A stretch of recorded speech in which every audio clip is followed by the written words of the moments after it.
వివరాల్లోనికి వెళ్దాం. ఒక ఆశయం, ఒక పోరాటం, ఒక విజయం.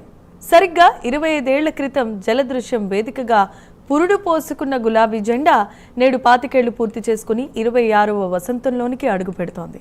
ఒక్కడిగా మొదలై కోట్లాది మంది గుండె చప్పుడై స్వరాష్ట్ర కళను సాకారం చేసిన ధీశాలి గులాబీ దళపతి కేసీఆర్ నాయకత్వంలో ఈరోజు బీఆర్ఎస్ ఆవిర్భావ వేడుకలు రాష్ట్ర వ్యాప్తంగా అంబరాన్నంటుతున్నాయి.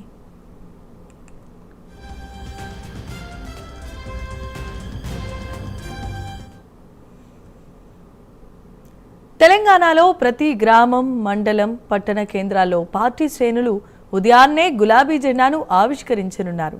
హైదరాబాద్ తెలంగాణ భవన్లో మధ్యాహ్నం 2 గంటలకు పార్టీ అధినేత కేసీఆర్ అధ్యక్షతన రాష్ట్ర కార్యవర్గ సమావేశం జరగబోతోంది. ఎండల తీవ్రత దృష్ట్యా ఈసారి బహిరంగ సభకు బదులుగా కీలక నేతలు, ఎంపీలు, ఎమ్మెల్యేలు, జిల్లా అధ్యక్షులతో ప్రత్యేకమైన ప్రతినిధుల సమావేశాన్ని నిర్వహిస్తున్నారు. పార్టీ సంస్థాగత మార్పులు, సభ్యత్వ నమోదు పునరుద్ధరణ, ప్రజా సమస్యలపై పోరాటం వంటి కీలకమైన అంశాలపై కేసీఆర్ దిశానిర్దేశం చేయనున్నారు.